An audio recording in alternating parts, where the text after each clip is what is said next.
విజయవాడ అని పేరు వినగానే మనకు వెంటనే గుర్తుకు వచ్చేది కనకదుర్గమ్మ ఆలయం. అమ్మవారు కృతయుగంలో మహిషాసుని అంతం చేసిన తర్వాత ఇంద్రకీలాద్రి మీద స్వయంభూగా వెలిశారు. అసలు అమ్మవారు వెలిసిన కొండకు ఇంద్రకీలాద్రి అని పేరు ఎలా వచ్చింది? ద్వాపర యుగంలో అర్జునుడు ఇదే కొండ మీద తపస్సు చేసి పాశుపతాస్త్రాన్ని ఎలా పొందాడో తెలుసుకుందాం. అసలు అమ్మవారికి కనకదుర్గ అనే పేరు ఎలా వచ్చిందో, అలాగే అమ్మవారు చేసిన కొన్ని అద్భుతమైన లీలల గురించి ఈ వీడియోలో తెలుసుకుందాం. వీడియో చాలా ఇంట్రెస్టింగ్ గా ఉంటుంది. ముందుగా ఈ వీడియోకి ఒక లైక్ చేసి స్కిప్ చేయకుండా చివరి వరకు చూడండి.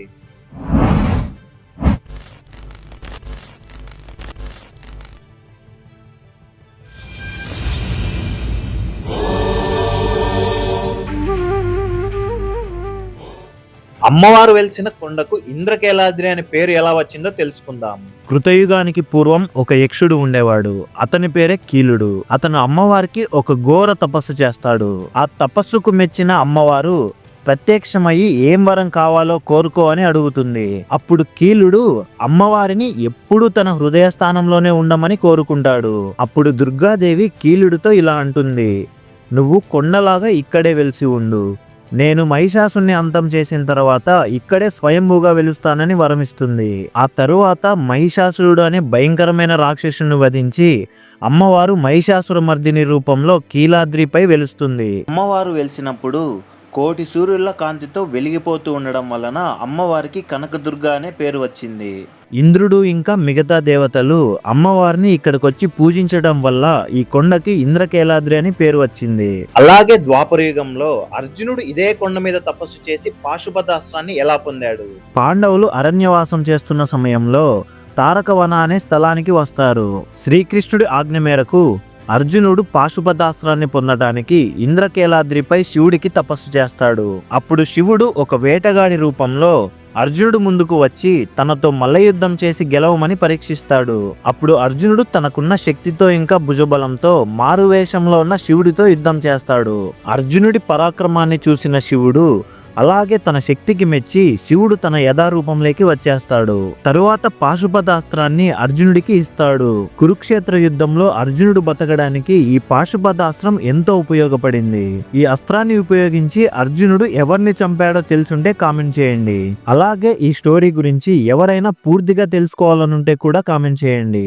ఫ్రెండ్స్, మన ఛానల్ 1K సబ్స్క్రైబర్స్ కి చాలా దగ్గరలో ఉన్నాము. ఎవరైనా సబ్స్క్రైబ్ చేసుకునే వాళ్ళుంటే సబ్స్క్రైబ్ చేసుకొని సపోర్ట్ చేయండి. అలాగే దగ్గరలో ఉన్న దీపావళి పండుగకు ఒక మంచి వీడియోని మీ ముందర తీసుకొస్తాము. దసరా ఉత్సవాల సమయంలో అమ్మవారి ఉత్సవ విగ్రహాన్ని పోలీస్ స్టేషన్ లో ఎందుకు పెట్టుకుంటారో తెలుసుకుందాం. 1930లో బ్రిటిషర్లు మన మీద ఆధిపత్యాన్ని చెలాయించే రోజులవి. మన దేవుళ్లను ఇంకా ఆచారాలను బ్రిటిష్ అధికారులు ఎంతో చులకనగా చూసేవారు.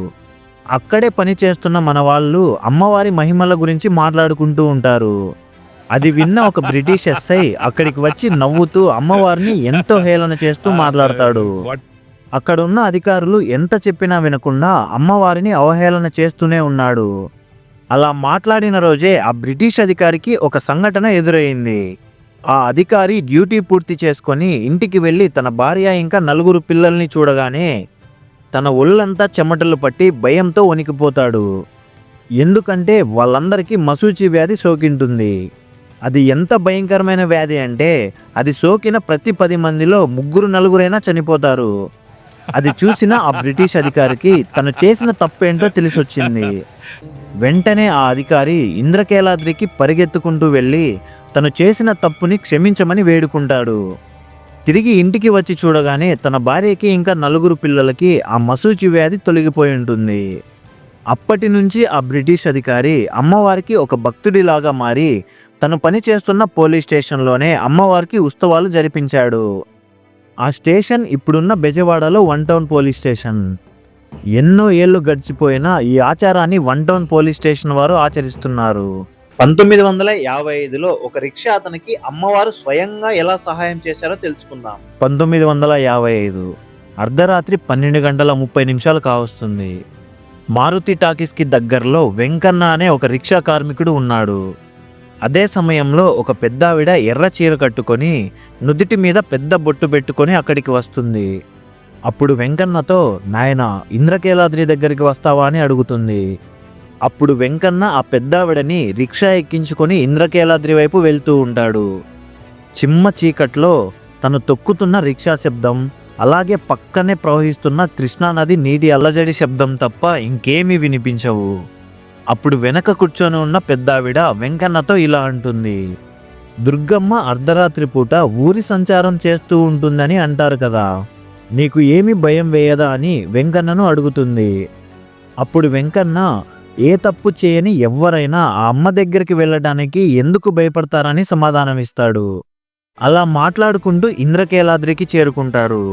అప్పుడు ఆ పెద్దావిడ ఆ రిక్షా దిగి నడుచుకుంటూ వెళ్ళిపోతుంది. అప్పుడు వెంకన్న ఆ పెద్దావిడ డబ్బులు ఇవ్వకుండా వెళ్ళిపోతుందని పిలుస్తాడు.